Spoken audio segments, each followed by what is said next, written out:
Students, इससे पहले हमने पढ़े थे कि कितने प्रकार की जो रिएक्शंस होती है उसमें मैंने आपको average rate reactions, instantaneous rate of reaction और इनिशियल रेट ऑफ रिएक्शंस समझाया था।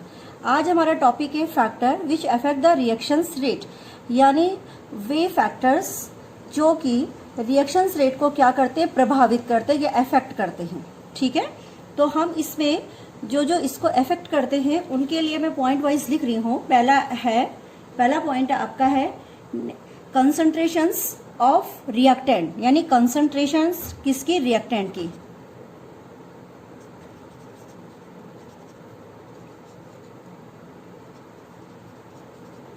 यानी अभिकारक की सांद्रण, जो अभिकारक का सांद्रण होगा वो पहला उसमें अफेक्ट करेगा। Point number 2, nature of reactant.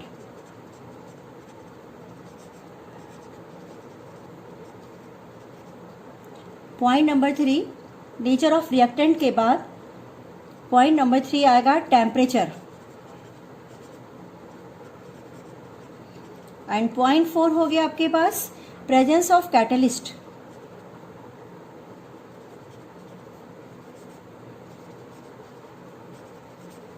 ये 4 है, concentrations of reactant, nature of reactant, temperature and presence of catalyst. यानी अभिकारक का सांद्रण, रिएक्टेंट की किस प्रकार की प्रकृति होती है, एंड टेम्परेचर, और उसके बाद प्रेजेंस ऑफ कैटलिस्ट। अब हम आते हैं सबसे पहले इस टॉपिक में, जो हमारा फर्स्ट टॉपिक है कॉन्सेंट्रेशन ऑफ रिएक्टेंट, कि किस प्रकार से कोई भी आपकी जो इक्वेशंस है जो आप लिखते हैं उसमें रिएक्टेंट का कॉन्सेंट्रेशन किस प्रकार से अफेक्ट करता है। तो नॉर्मली सभी जानते हैं कि जो कॉन्सेंट्रेशन है अगर किसी रिएक्टेंट का ज्यादा होगा, यानी अगर रिएक्टेंट का कॉन्सेंट्रेशन क्या है, हाई है यानी ज्यादा है, तो नेचुरली उसमें क्या होगा, वो रेट ऑफ रिएक्शंस उसका क्या होगा, ज्यादा होगा। तो रेट ऑफ रिएक्शंस उसका क्या होगा, ज्यादा होगा। यानी रिएक्टेंट के कॉन्सेंट्रेशन को ज्यादा होने पर उसका रेट ऑफ रिएक्शन ऑलरेडी क्या होगा, ज्यादा होगा। तो ये वेग्स लॉ भी कहलाता है, जिसको कहते हैं लॉ ऑफ रेट। ठीक है, लॉ ऑफ रेट ये कहता है कि जो रेट ऑफ रिएक्शंस होता है वो रिएक्टेंट की क्या होता है, rate of reactions is directly proportional to concentrations of reactant. Suppose आपका ए रिएक्टेंट है तो rate of reaction is directly proportional to capital A. अगर किसी इक्वेशंस में सपोज आपके पास a प्लस बी अब गिव्स आउट c है, तो जो रेट ऑफ रिएक्शंस होगा वो इस प्रकार से होगा, is directly proportional to a and again rate of reaction is directly proportional to b। ठीक है, मगर प्रैक्टिकल्स करने के बाद ये पाया गया कि जो रेट ऑफ रिएक्शन है वो डायरेक्टली प्रोपोर्शनल टू रिएक्टेंट के साथ साथ उसके एन पावर के डायरेक्टली प्रोपोर्शनल होता है, जहां पे एन ऑर्डर ऑफ रिएक्शंस कहलाता है। क्या कहलाता है, ऑर्डर ऑफ रिएक्शंस। तो ये हमारा इसमें बहुत इंपॉर्टेंट पॉइंट है, N is order of reactions. ठीक है, यानी कहने का अर्थ है जो रिएक्टेंट्स होता है वो कॉन्सेंट्रेशन, किसी भी रिएक्टेंट का कॉन्सेंट्रेशन हाई होने पर रेट ऑफ रिएक्शन उसकी क्या होती है, ज्यादा होती है। ठीक है, फिर rate of reaction is always directly proportional to reactants and if you have given a plus B gives out c, तो rate of reaction is directly proportional to capital A, यानी concentration of reactant. The first reactant is a, तो therefore a की power कितनी होगी, n। पहले हम इसको केवल इतना लिखते थे, बाद में रेट लॉ के अकॉर्डिंग इसमें हमने n पावर्स लगा दी। तो जो n है वो प्रैक्टिकली सिद्ध किया गया कि जो कॉन्सेंट्रेशन की जो पावर होगी वो उसके डायरेक्टली प्रोपोर्शनल होगी, किसके, रेट ऑफ रिएक्शंस के। तो इस प्रकार से n is the order of reactions, जहां पे n क्या कहलाता है, ऑर्डर ऑफ रिएक्शंस। और आप मानिए इस पूरे चैप्टर्स में, केमिकल काइनेटिक्स में, आपके पास ऑर्डर ऑफ रिएक्शन ही इज इम्पॉर्टेंट पार्ट है। यानी आप ऑर्डर ऑफ रिएक्शंस के टाइप्स पढ़ेंगे इसमें कि zero order reactions, first order reaction, second order reactions. तो वो इस पे डिपेंड करता है कि किस प्रकार से आपका ये है। अच्छा, दूसरी बात, जो इसका पोलर फॉर्म होती है, पोलर फॉर्म के कारण इसकी जो स्पीड होगी किसी रिएक्शंस की वो क्या हो जाएगी, ज़्यादा हो जाएगी। तो अभिक्रिया की स्पीड ज़्यादा करने के लिए उसका रिएक्टेंट का पोलर फॉर्म में होना बहुत ज़रूरी होता है। तो हमने इस प्रकार से आपको ये बताया कि किस प्रकार से आपका रेट ऑफ रिएक्शंस उसके कॉन्सेंट्रेशन के क्या होता है, डिपेंडिंग होता है। यानी कॉन्सेंट्रेशन अगर रिएक्टेंट का ज़्यादा है तो रेट ऑफ रिएक्शन उसका क्या होगा, ज़्यादा होगा। अब हम आते हैं नेक्स्ट इसके, यानी nature of reactants. Nature of reactants क्या है, अगर आप इसको थोड़ा सा डीपली पढ़ेंगे तो रेट ऑफ जो नेचर ऑफ रिएक्टेंट्स है उसके बारे में भी आपको बताऊंगी।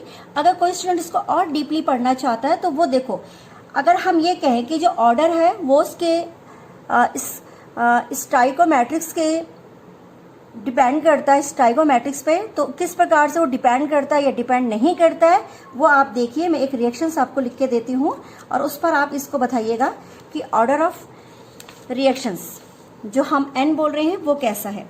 अगर suppose you have given small a capital A and small b capital B and c capital C is gives out product, यानी किसी रिएक्शंस पर आपको ये प्रोडक्ट प्राप्त होता है, तो जो रेट लॉज होता है वो कहता है रेट ऑफ रिएक्शंस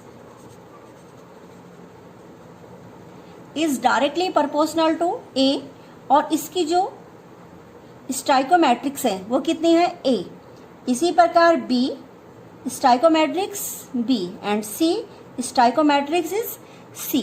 तो this equal to rate of reactions again is equal to K constant A की पावर A, B की पावर B एंड C की पावर क्या हो जाएगी, C, जहाँ पे K इज अ कांस्टेंट। कौन सा कांस्टेंट कहलाता है, वेलोसिटी कांस्टेंट या रेट कांस्टेंट के नाम से इसको जाना जाता है। तो K इज अ कांस्टेंट जिसे आप वेलोसिटी कांस्टेंट कहते हैं, ठीक है। तो किसी अभिक्रिया के लिए अगर हम ये कहें कि कोई रिएक्शंस मैं आपको दूं कि 2NO प्लस H2 और गिव्स आउट N2 और प्लस H2O, तो बैलेंस रिएक्शन में नाइट्रोजन 2 हाइड्रोजन 2, तो 2 से ऑक्सीजन 2, तो इसको आप कितने से मल्टीप्लाई करेंगे, 2 से, ठीक है। हाइड्रोजन कितनी हो गई, 4, तो H2, तो यहाँ कितने से मल्टीप्लाई करेंगे, 2 से। तो एक ये रिएक्शन है। जो स्टाइकोमेट्रिक्स होते हैं वो कोई जरूरी नहीं कि आप इस तरीके से सॉल्व कर रहे हैं, इसको बैलेंस करने के बहुत से तरीके होते हैं, इसलिए जो रेट होता है वो इस पे डिपेंड नहीं करता स्टाइकोमेट्रिक्स पे, क्योंकि बैलेंस आपका डिफरेंट हो सकता है। किसी रिएक्शन को बैलेंस करने के लिए आपको कई बार ऐसा होता है 2NO है, अगर आप इसको 4 बना लेंगे तो यहाँ 2 से मल्टीप्लाई कर देंगे तो वो तब भी बैलेंस हो जाएगी। तो कहने का अर्थ ये है कि जब ये रिएक्शंस आपको दे रखी है तो इस रिएक्शंस को हम किस प्रकार से रेट ऑफ रिएक्शंस के रूप में लिखते हैं, रेट ऑफ रिएक्शंस, ठीक है, इज इक्वल टू, वो मैंने आपका कर दिया कि डायरेक्टली प्रोपोर्शनल होगा रिएक्टेंट NO होल स्क्वायर और H2 इसका क्या है, होल स्क्वायर। तो हम ये प्रैक्टिकली ये ज्ञात करते हैं कि जो NO का स्क्वायर है यानी नाइट्रिक ऑक्साइड का जो कॉन्सेंट्रेशन है उसके स्क्वायर पर यह निर्भर करता है, लेकिन ये कोई ज़रूरी नहीं कि हाइड्रोजन के स्क्वायर पर भी निर्भर करेगा, ठीक है। लेकिन ये हाइड्रोजन के जो कॉन्सेंट्रेशन का वर्ग है उस पर निर्भर नहीं करता है। तो कोई भी जो हम प्रैक्टिकल्स के हिसाब से रेट लॉ या रेट इक्वेशंस के रूप में किसी समीकरण को व्यक्त करते हैं वो आपका क्या कहलाता है, इक्वेशन कहलाता है, रेट इक्वेशंस के नाम से जाना जाता है। तो इस प्रकार किसी भी ऑर्डर ऑफ रिएक्शंस के लिए हम यहाँ पे जब ये पढ़ेंगे तो ये मैं आपको समझाऊंगी कि किस प्रकार से जो ऑर्डर्स होता है, अगर सपोज आप इसको PQ के फॉर्म में लिखना चाहें तो वो भी लिख सकते हैं। कोई रिएक्शंस है तो उसकी जो फॉर्म होगी, जैसे सपोज आपने लिखा A की power P and concentration of B की पावर Q, तो जो P एंड Q है ये एक क्या होता है, इंटीजर्स हो सकते हैं, इंटीजर्स एंड आल्सो क्या होंगे, इंटीजर्स के साथ फ्रैक्शन भी हो सकते हैं। तो यानी P एंड Q, अगर हम रेट ऑफ रिएक्शंस की बात कर रहे हैं तो जो रेट ऑफ रिएक्शंस पे है मैंने कहा डायरेक्टली प्रोपोर्शनल टू ए की पावर p एंड b की पावर q, तो p q is integers and it's also fractions, ठीक है। Integers, negative integers, positive integers और जीरो भी आ सकता है उसमें, तो हमने इसको ऐसे कह दिया। मगर कभी भी आप अगर ये कहें तो जो n है, p है, वो रिएक्टेंट ऑफ a है और जो q है वो रिएक्टेंट ऑफ b के लिए, यानी कॉन्सेंट्रेशन ऑफ b का रिएक्टेंट है। अब हमने लिखा ओवरऑल, अगर आप इसका वो लेना चाहेंगे rate of order of reactions, तो इसकी ऑर्डर ऑफ रिएक्शंस कितनी होगी इस रिएक्शन की, p plus Q is equal to n, तो ये हो जाएगा। यानी p और q को मैं अगर जोड़ दूंगी तो वो ऑर्डर ऑफ रिएक्शंस कहलाएगा। तो हम ऑर्डर ऑफ रिएक्शंस को भी इसमें पढ़ेंगे। तो फिलहाल क्योंकि मैं टॉपिक केवल ये पढ़ा रही थी आपको कि कोई भी जो फैक्टर्स होते हैं which affect the reactions rate कौन कौन से होते हैं, तो वो कॉन्सेंट्रेशन पहला टॉपिक कंप्लीट किया। एंड सेकंड टॉपिक था, इसमें मैंने आपको लिखाया है सेकंड टॉपिक, दोबारा देखिए, नेचर ऑफ रिएक्टेंट्स, यानी नेचर, रिएक्टेंट्स का नेचर कैसा है, उसकी प्रकृति किस प्रकार से है, तो वो आप इसमें देखेंगे। तो सेकंड टॉपिक लिखते हैं हम, नेचर ऑफ रिएक्टेंट्स। तो देखिए नेचर ऑफ रिएक्टेंट्स में इसकी जो नेचर्स है वो किस प्रकार से है। जैसे अभी कोई सपोज आपकी कोई रिएक्शंस क्या है, रिएक्शंस में जो रिएक्टेंट है, रिएक्शंस में जो रिएक्टेंट है वो पोलर है, ठीक है, या फिर वो क्या होंगे, आयनिक होंगे, ठीक है, इन दोनों में होंगे। तो ये वाली जो रिएक्शंस होगी, this reaction is high speed, इसकी रिएक्शन तीव्र गति से होगी, ठीक है। जबकि जो कि क्या होते हैं आपके बॉन्ड होते हैं, कोवलेंट बॉन्ड कहलाता है, सहसंयोजी बंध कहते हैं। कोवलेंट बॉन्ड में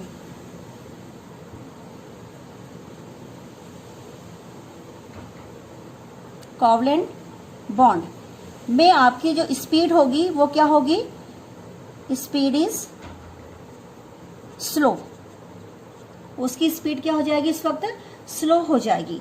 यानी अगर किसी अभिक्रिया में जो पुराने बंध होते हैं उनको तोड़कर नए बंध का निर्माण होता है, समझ में आ रहा है। यानी कहने का अर्थ है अगर कोई पुराने बंध है तो उनको तोड़ करके आप किस बंध का करेंगे, नए बंधों का निर्माण करेंगे।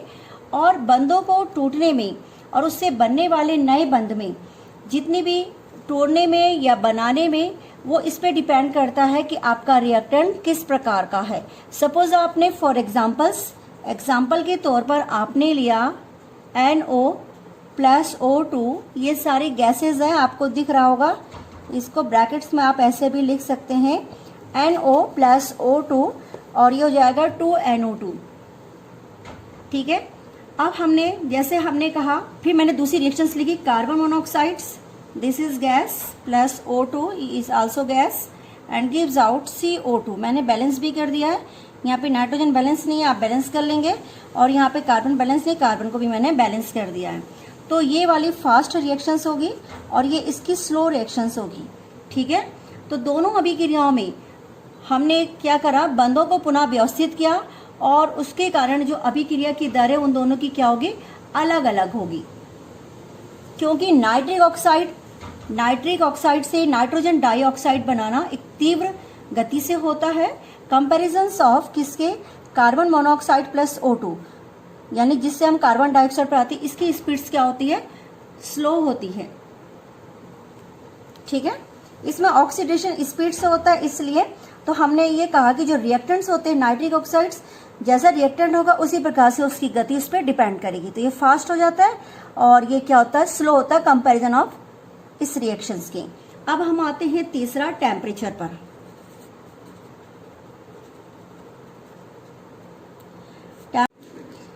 अब हम आते हैं टेम्परेचर पर। टेम्परेचर्स में क्या है, अगर आपकी जितनी स्पीड से आप जैसे किसी अभिक्रिया का टेम्परेचर बढ़ा रहे हैं तो सामान्य तौर पर उसकी जो अभिक्रिया होती है उसका वेग ऑलरेडी बढ़ जाता है। जैसे जैसे आप टेम्परेचर बढ़ाएंगे गति ऊर्जा बढ़ती चली जाएगी और गति ऊर्जा बढ़ने के कारण उसका टेम्परेचर भी क्या होगा, बढ़ता चला जाएगा। तो टेम्परेचर बढ़ने के कारण नेचुरली क्या उसकी गति ऊर्जा बढ़ रही है। तो सामान्य तौर पर जो ऊष्माक्षेपीय अभिक्रिया होती है और जो ऊष्मारोधी अभिक्रिया होती है, दोनों प्रकार की अभिक्रियाओं का वेग बढ़ जाता है। एक्सोथर्मिक और एंडोथर्मिक दोनों अभिक्रियाओं का जो वेग होगा वो क्या हो जाएगा, बढ़ जाएगा।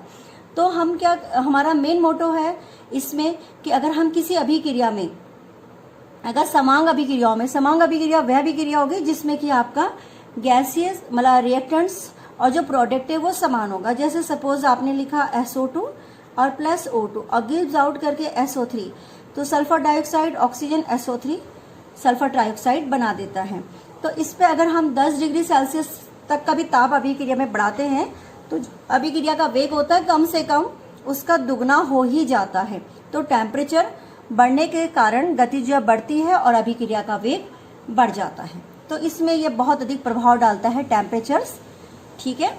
उसके बाद हमारा 4th पॉइंट था, आप अभी आएंगे ऊपर अपने पहले टॉपिक में ही, तो इसमें था प्रेशर ऑफ कैटलिस्ट। कैटलिस्ट की क्या भूमिका होती है, प्रेजेंस ऑफ कैटलिस्ट। कैटलिस्ट आप सभी जानते हैं, उत्प्रेरक यानी वे पदार्थ जो अभिक्रिया को वेग को बढ़ा देंगे परंतु अभिक्रिया में पार्टिसिपेट नहीं करते हैं और साथ में अंत में रासायनिक संगठन में कोई परिवर्तन नहीं होता, तो उसको वेग बढ़ाने का, क्योंकि उत्प्रेरक के द्वारा अभिक्रिया के वेग को बढ़ाने का कारण ये होता है कि लो एनर्जी बैरियर एक अन्य मार्ग देता है, यानी न्यून ऊर्जा अवरोध कहते हैं, इसका कारण ये भी है। और इसकी कमी के कारण जो अधिक संख्या में कार्यकारी पदार्थ होते हैं वो अभिक्रिया में भाग लेते हैं, यानी जो रिएक्टेंट्स होते हैं बहुत अधिक अभिक्रिया में भाग लेने की कोशिश करते हैं, जिस कारण अभिक्रिया का वेग ऑलरेडी क्या हो जाता है, बढ़ जाता है। तो कहने करते जो रिएक्टेंट्स है, सपोज मैंने एक एग्जांपल के द्वारा आपको समझाया कि A + B ये आपके क्या हैं, रिएक्टेंट्स, ठीक है। और गिव्स आउट करके मैंने यहाँ पे लिखा AB एक कंपाउंड बन गया, यानी AB क्या बन गया, एक प्रोडक्ट आपको प्राप्त हुआ। और X कैटलिस्ट था, वो मैं अभी लिखती हूँ। तो यहाँ पे आपने X क्या ले लिया, एक कैटलिस्ट ले दिया। तो क्या होगा, ये एक्टिवेशन मतलब जो एनर्जी होती है, ठीक है, अभिकारक उत्प्रेरक अभिकारक के साथ कम ऊर्जा युक्त एक सक्रियण ऊर्जा या जिसे बोलते हैं एक्टिवेशन कॉम्प्लेक्स बनाता है, ठीक है, जिसके कारण ये अभिक्रिया में अगर रखा गया तो ये इस रिएक्टेंट्स की वेग को क्या कर देगा, बहुत अधिक बढ़ा देगा। और उत्प्रेरक की जो उपस्थिति या अनुपस्थिति होती है वो हम एक ग्राफ के माध्यम से भी समझा सकते हैं, मगर फिलहाल एग्जाम में क्वेश्चन पूछा जाता है रेट ऑफ रिएक्शंस क्या है और उसको इफेक्ट करने वाले फैक्टर लिखिए। तो चारों फैक्टर्स एग्जाम में 3 मार्क्स में आएगा या 2 मार्क्स में पूछा जाएगा, तो सफिशिएंट है इतना सारा लिखना इसके लिए जितना मैंने आपको समझाया कि प्रेजेंस ऑफ कैटलिस्ट, टेम्परेचर्स, ये वैसे तो बहुत सारे पार्ट होते हैं जो इफेक्ट करते हैं, मगर 4 एक आपके सिलेबस के अकॉर्डिंग है, जैसे बोर्ड में पूछा जाता है उसी हिसाब से इसको रखा गया है, तो उतने हिसाब से आप इसे करेंगे, ठीक है। कि प्रेशर्स, प्रेजेंस ऑफ कैटलिस्ट हो गया, प्रोडक्ट बन गया और प्रोडक्ट कैटलिस्ट बाहर निकल जाता है। तो हमारा कैटलिस्ट के कारण ही बहुत से जो रिएक्टेंट्स होते हैं वो अभिक्रिया में क्या लेते हैं, भाग लेते हैं, जिस कारण अभिक्रिया का वेग क्या हो जाता है, बढ़ जाता है। तो ये टॉपिक आपका कंप्लीट हुआ कि किस प्रकार से factor which affect the reactions rate कौन कौन से हैं, कौन कौन से अफेक्ट करते हैं, वो हमने इसमें आपको समझा दिया, ठीक है। Okay students.